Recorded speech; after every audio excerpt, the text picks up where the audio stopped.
જામનગરમાં યોજાશે અશ્વમેઘ મહાયજ્ઞ મહોત્સવ।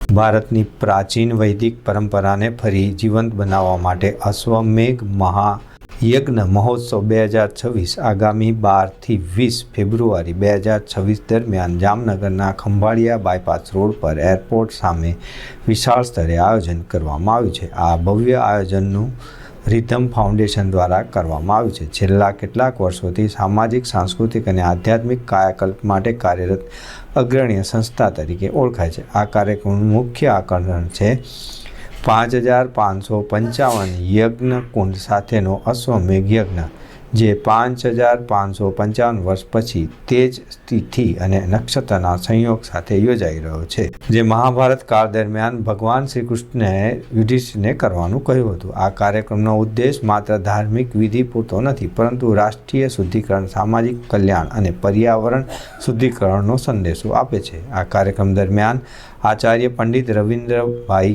શાસ્ત્રીનું માર્ગદર્શન હેઠળ 1250 કરતાં વધુ આચાર્યો અને પુરોહિતો મંત્રોચ્ચાર અને અગ્નિહોત્ર કરશે।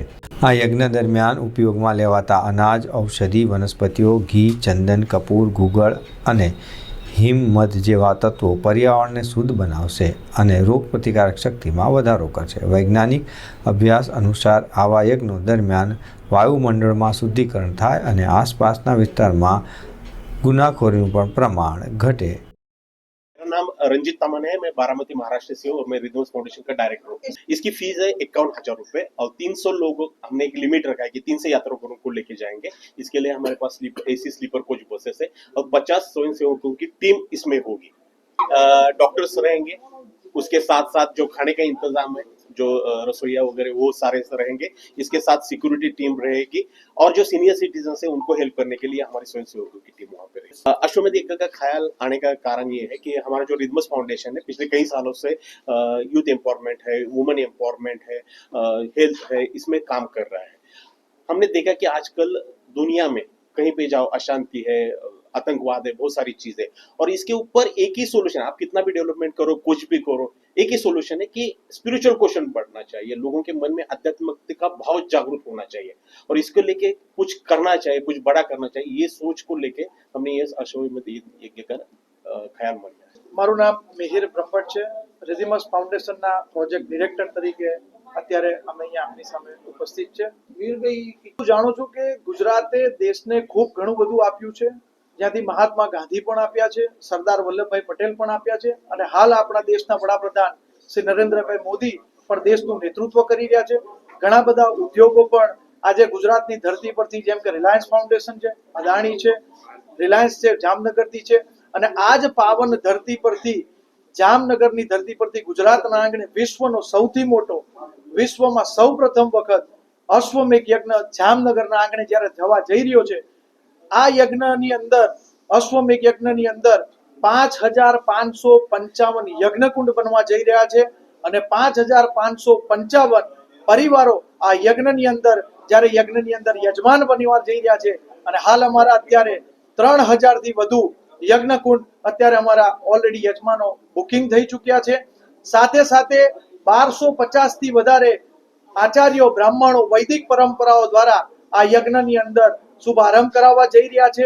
સાથે સાથે 14 ફેબ્રુઆરીથી 14 જાન્યુઆરીથી 5 ફેબ્રુઆરી સુધી 21 દિવસ માટે 9999 કિલોમીટર ઇતિહાસમાં પહેલી વખત અશ્વમેઘ યજ્ઞના એના અશ્વના સિમ્બોલ સાથે 21 દિવસ ભારત ભ્રમણ યાત્રા પણ 300 થી વધુ લોકો સાથે સમગ્ર ભારતની અંદર તમામ મોટા મોટા ધાર્મિક સ્થાનો પર થવા જઈ રહી છે।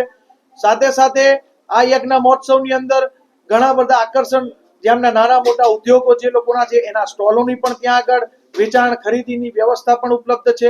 રહેવા માટે ટેન્ટની વ્યવસ્થા પણ છે। તમામ સુવિધાઓથી સજ્જ રહેવા માટે યજમાનોને ટેન્ટ સિટીથી માંડીને તમામ સુવિધા ઉપલબ્ધ છે। અમે આ માધ્યમથી અમે સમગ્ર ગુજરાત અને ભારતમાં સનાતની હિન્દુઓને અમે ભાવભર્યું આમંત્રણ આપીએ છીએ કે આવો આ અશ્વમેઘ યજ્ઞની અંદર આપ પણ યજમાન બનવાની આ ઉત્તમ તક છે। આવનારી પેઢીના ભવિષ્ય માટે આપ સૌ જોડાઓ એવી અમારી રિધમ્સ ફાઉન્ડેશન તરફથી અમે અપીલ કરી।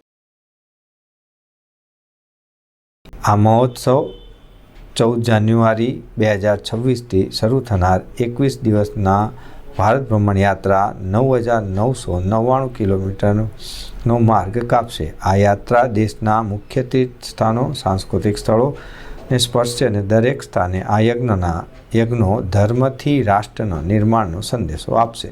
આ આયોજન દરમિયાન 21થી વધુ વિશ્વ રેકોર્ડ સ્થાપવાનો પ્રયાસ પણ કરવામાં આવશે, જેના માટે વર્લ્ડ ટેલેન્ટ ઓર્ગેનાઇઝેશન USA જેવી સંસ્થા સાથે કરાર થયેલ છે. સ્થાનિક સ્તરે પર્યટન, વેપાર અને રોજગારમાં વધારો થવાથી ખેડૂતો અને MSME ઉદ્યોગોને નવી તકો મળશે.